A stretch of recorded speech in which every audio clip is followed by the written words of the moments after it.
আসসালামু আলাইকুম, কেমন আছেন সবাই? আশা করি ভালো। আজকে আমি মুরগির মাংস আলু দিয়ে রান্না করব, ঝোল করে, ঝাল ঝাল করে। আর এটা যেহেতু ব্রয়লার মুরগি, আমি এখানে 8 টুকরা নিয়েছি। আপনাদের প্রয়োজন মতো মাংস নিয়ে নেবেন।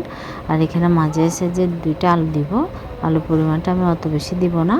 এখানে আমি লবণ এবং মরিচ দিয়ে এটা মাখিয়ে নিয়েছি। যেহেতু ব্রয়লার মুরগি, এটা একটু ফ্রাই করে রান্না করলে কিন্তু এসব বেশি টেস্টি হয়। তাই অবশ্যই আপনারা ব্রয়লার মুরগি রান্না করলে হালকা একটু ভেজে নেবেন, তাহলে এটা খেতে বেশ ভালো হয়। আর মাংসটাও কিন্তু ভাঙে না। আমি এবার উল্টিয়ে পাল্টিয়ে এগুলো ভালো করে ফ্রাই করে নিব। তারপর আলুগুলো আমি হালকা একটু ফ্রাই করে নিয়েছি। এখানে আমি আরও অল্প পরিমাণ তেল অ্যাড করেছি। তেলের পরিমাণটা আপনারা বুঝে শুনে দেবেন আপনাদের প্রয়োজন মতো। আর এখানে আদা বাটা, রসুন বাটা 1 চা চামচ করে দিয়েছি। এলাচ, দারচিনি, তেজপাতা দিয়েছি।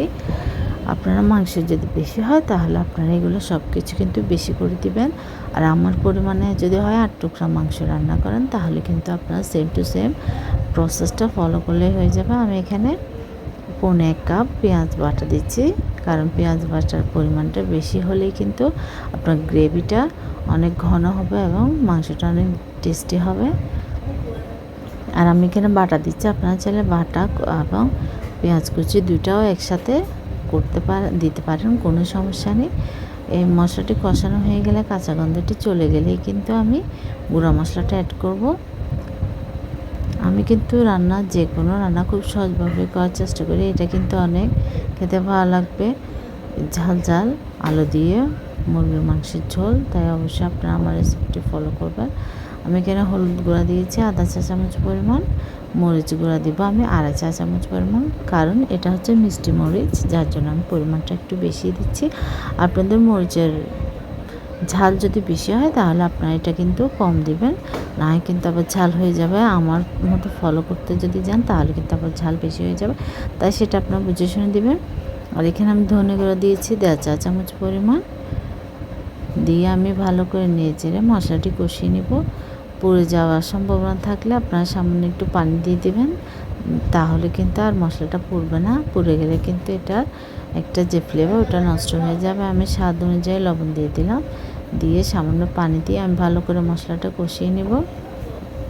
আসলে মশলা কষানোর উপর নির্ভর করে রান্নার স্বাদটা। আপনারা যত বেশি কষিয়ে রান্না করবেন, তাহলে আপনার রান্নাটা অনেক টেস্টি হবে। আর এটা আমি ফ্রোজেন টমেটো দিয়ে দিলাম। যখন উপরে তেল উঠে আসবে তখন বুঝে নেবেন আপনার মশলাটি কষানো হয়ে গিয়েছে। তখন আপনি মাংস, আলু ভেজে রাখা ওটা দিয়ে দিবেন। দিয়ে আমি কিন্তু এই মশলাতেই কিন্তু অনেকক্ষণ কষিয়ে নেব। এখন কোনো পানি অ্যাড করব না, কারণ আপনাদেরকে বলছি যে কোনো রান্না কষানোর উপর নির্ভর করে, অনেকেই কিন্তু এটা বুঝে না, যার জন্য এটা কিন্তু টেস্টটা কিন্তু ভালো আসে না। তাই আপনারা ভালো করে সময় নিয়ে কষিয়ে কষিয়ে রান্না করবেন, দেখবেন আপনাদের মাংস, বিশেষ করে মাংসতে একটু সময় নিয়ে কষিয়ে রান্না করলে এটা বেশি টেস্টি হয়।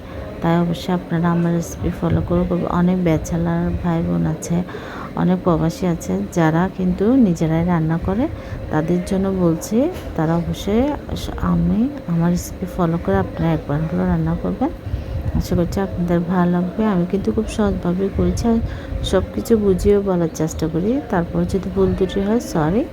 আমি আর মাংসটি কষানো হয়ে গেছে, এবার আমি ঝোলের জন্য পানিটা অ্যাড করে দিচ্ছি।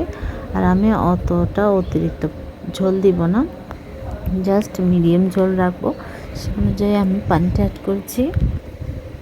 এখানে আধা কাপের থেকে একটু বেশি হবে পানি। গরম মশলা দিলাম আমি এখানে 1 চা চামচ পরিমাণ, জিরা গুঁড়া দিলাম 1/2 চা চামচ পরিমাণ, দিয়ে আমি ঢাকনা দিয়ে দিয়েছিলাম। দেখুন আমার মাংসটা কিন্তু হয়ে গিয়েছে, কতটা সুন্দর কালার এসেছে, খেতেও বেশ মজা হয়েছে। ট্রাস্ট মি, আপনারা চাইলে, আমি এখানে কিন্তু কাঁচামরিচ অ্যাড করেছিলাম 2 ঝালের স্বাদ অনুযায়ী, আপনারা ধনেপাতাও দিতে পারেন ফ্লেভারের জন্য। দিয়ে এবার আমি আর 10 মিনিট মতো রেখে নামিয়ে